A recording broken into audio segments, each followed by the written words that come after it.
আসসালামু আলাইকুম। বিবিসি আন্তর্জাতিক বিশ্ব সংবাদে আপনাকে স্বাগত। শুরুতে সংবাদ শিরোনাম, পরে বিস্তারিত।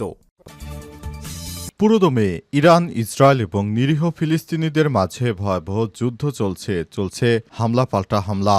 এরই মাঝে আমাদের হাতে এসে পৌঁছেছে এই যুদ্ধের সর্বশেষ গুরুত্বপূর্ণ সব থেকে তাজা আপডেট সংবাদ আপনাদের জানিয়ে দিব। প্রথমেই জানাবো, গাজায় যুদ্ধবিরতি আলোচনা শুরু করতে প্রস্তুত হামাস। গাজায় যুক্তরাষ্ট্র সমর্থিত যুদ্ধবিরতির প্রস্তাব নিয়ে হামাস জানিয়েছে তারা বিষয়টি নিয়ে ফিলিস্তিনের স্বাধীনতাকামী সশস্ত্র দল ও গোষ্ঠীর সঙ্গে পরামর্শ শেষে মধ্যস্থতাকারীদের কাছে একটি ইতিবাচক জবাব জমা দিয়েছে এবং প্রক্রিয়া বাস্তবায়নের আলোচনায় অংশ নিতে তারা পুরোপুরি প্রস্তুত। এরপর জানাবো, ইসরায়েলের পরবর্তী টার্গেট পাকিস্তান। ইসরায়েল ও ইরানের মতো সাম্প্রতিক উত্তেজনার ফলে পুরো মধ্যপ্রাচ্য জুড়ে আরও বড় আকারের সংঘাতের আশঙ্কা তৈরি হয়েছে বলে মনে করছে আন্তর্জাতিক বিশ্লেষকরা। এমনকি পাকিস্তান হয়ে উঠতে পারে পরবর্তী আঞ্চলিক সংকটের কেন্দ্রবিন্দু, এমন সতর্কতা দিয়েছে পশ্চিমা থিঙ্ক ট্যাঙ্ক এবং মিডিয়াগুলো। এদিকে যুক্তরাষ্ট্রের টেক্সাসে ভয়াবহ বন্যা, 24 জনের প্রাণহানি, নিখোঁজ 200।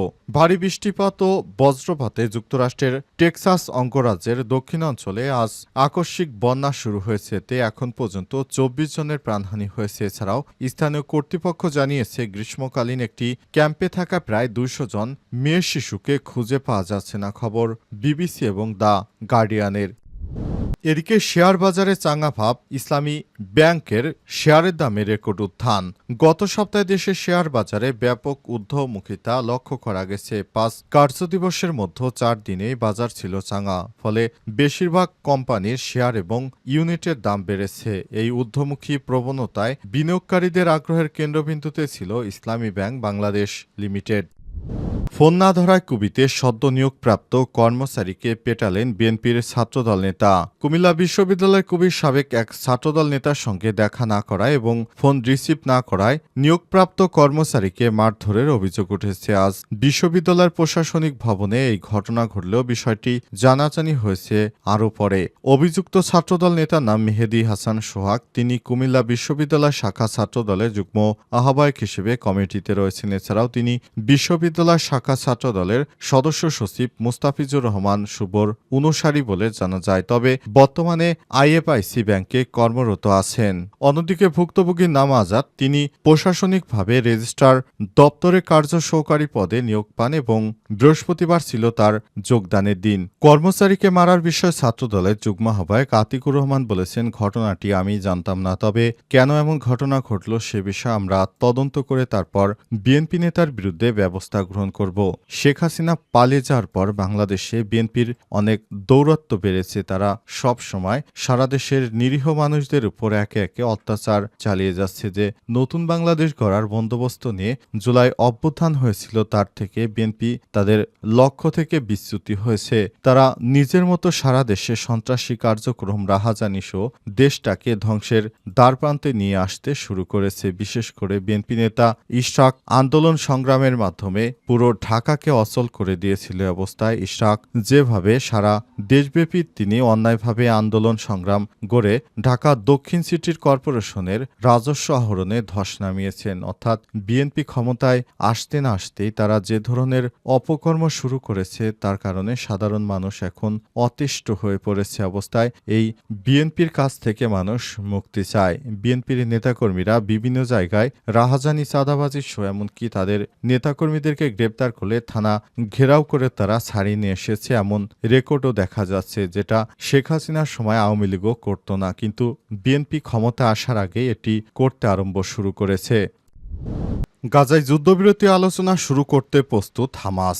গাজায় যুদ্ধরত অবস্থায় যুক্তরাষ্ট্র সমর্থিত যুদ্ধবিরতির প্রস্তাব নিয়ে হামাস কথা বলবে বলে জানিয়েছে। তারা বিষয়টি নিয়ে ফিলিস্তিনের স্বাধীনতাকামী সশস্ত্র বিভিন্ন দল গোষ্ঠীর সঙ্গে পরামর্শ শেষে মধ্যস্থতাকারীদের কাছে একটি ইতিবাচক জবাব জমা দিয়েছে এবং প্রক্রিয়া বাস্তবায়নের আলোচনায় অংশ নিতে তারা পুরোপুরি প্রস্তুত। টেলিগ্রামে দেয়া এক বিবৃতিতে হামাস জানিয়েছে, যুদ্ধবিরতি কার্যকর করার নতুন আলোচনায় তারা তাৎক্ষণিকভাবে অংশ নিতে আগ্রহী। এর আগে যুক্তরাষ্ট্রের প্রেসিডেন্ট ডোনাল্ড ট্রাম্প জানিয়েছেন, ইসরায়েল 60 দিনের যুদ্ধবিরতিতে সম্মত হয়েছে। এই সময়ের মধ্যে যুদ্ধে পূর্ণ অবসান নিয়ে সংশ্লিষ্ট পক্ষগুলো আলোচনায় বসবে। এদিকে বিবিসিকে দেয়া এক সাক্ষাৎকারে ফিলিস্তিনি এক জ্যেষ্ঠ কর্মকর্তা জানান, হামাস সামগ্রিকভাবে যুদ্ধবিরতির কাঠামো মেনে নিয়েছে, তবে তারা কয়েকটি গুরুত্বপূর্ণ সংশোধনের প্রস্তাব রেখেছে। এর মধ্যে অন্যতম হল, যদি আলোচনা অগ্রগতি না হয় বা তা ভেঙে পড়ে, সেক্ষেত্রে যেন আবার হামলা শুরু না করা হয়। এ বিষয়ে যুক্তরাষ্ট্রকে সুস্পষ্ট নিশ্চয়তা দিতে হবে। হামাসের ঘনিষ্ঠ সংগঠন ইসলামিক আন্দোলন এবং যুদ্ধবিরতির পরিকল্পনা সমর্থন করেছে। তারা বলছে, আলোচনার ফলাফল যেন স্থায়ী যুদ্ধবিরতিতে গড়ায়, সে নিশ্চয়তা জরুরি। তাই তারাও চায়, আমরা যুদ্ধ আর দীর্ঘস্থায়ী করতে চাই না, এবার এই যুদ্ধ থেকে অবসান চায় তারা। ইসরায়েলের পরবর্তী টার্গেট পাকিস্তান। ইসরায়েল ও ইরানের মধ্যে সাম্প্রতিক উত্তেজনার ফলে পুরো মধ্যপ্রাচ্য জুড়ে আরও বড় আকারের সংঘাতের আশঙ্কা তৈরি হয়েছে বলে মনে করছে আন্তর্জাতিক বিশ্লেষকরা। এমনকি পাকিস্তান হয়ে উঠতে পারে পরবর্তী আঞ্চলিক সংকটের কেন্দ্র, এমন সতর্কবার্তা এসেছে কয়েকটি পশ্চিমা থিঙ্ক ট্যাঙ্ক এবং মিডিয়া থেকে। অধ্যাপক জেফ্রি শাস প্রশ্ন তুলেছেন, ইসরায়েল ইরান সংঘর্ষে নতুন দফা শুরুর পর আমরা কি আরও বিস্তৃত এক আঞ্চলিক যুদ্ধের মুখোমুখি হয়েছি? বিশ্লেষকরা বলছেন, এই অঞ্চলে পরাশক্তিগুলো ভূরাজনৈতিক স্বার্থ এবং আধুনিক যুদ্ধের ধরন পাল্টে যাওয়া পরিস্থিতি দিন দিন জটিল হয়ে উঠেছে। ইউক্রেন, রাশিয়া এবং ইসরায়েল ইরান সংঘর্ষ এখন আর শুধু সামরিক শক্তি প্রদর্শনের মধ্যে সীমাবদ্ধ নয়, এতে যোগ হয়েছে প্রযুক্তি নির্ভর গোপন অভিযান এবং শত্রু রাষ্ট্রের ভেতরে এজেন্ট মোতায়েন করার কৌশল। উল্লেখযোগ্য দুটি সাম্প্রতিক অভিযান হল ইউক্রেন অপারেশন স্পাইডারওয়েব এবং ইসরায়েল অপারেশন রাইজিং লায়ন। ইউক্রেনে এই অভিযান 40টিরও বেশি কৌশলগত বোমারু বিমান ধ্বংস করেছে রাশিয়ার। অন্যদিকে ইসরায়েল ইরানের ভেতরে গিয়ে পারমাণবিক বিজ্ঞানী ও সামরিক কর্মকর্তাদের হত্যা করেছে। টাইমস অফ ইসরায়েলের প্রতিবেদনে বলা হয়েছে, মোসাদ ইরানের একটি ড্রোন ঘাঁটি স্থাপনা লক্ষ্য করে হামলা চালিয়েছিল এবং পারমাণবিক স্থাপনার হামলার জন্য সশস্ত্র কমান্ডো পাঠিয়েছিল। এদিকে পশ্চিমা মিডিয়ায় এখন নতুন ইঙ্গিত পাওয়া যাচ্ছে যে পাকিস্তানকে ইসরায়েলের সম্ভাব্য পরবর্তী লক্ষ্য হিসেবে তুলে ধরা হচ্ছে। যুক্তরাষ্ট্রের টেক্সাসে হঠাৎ ভয়াবহ বন্যা, 24 জনের প্রাণহানি, নিখোঁজ 200।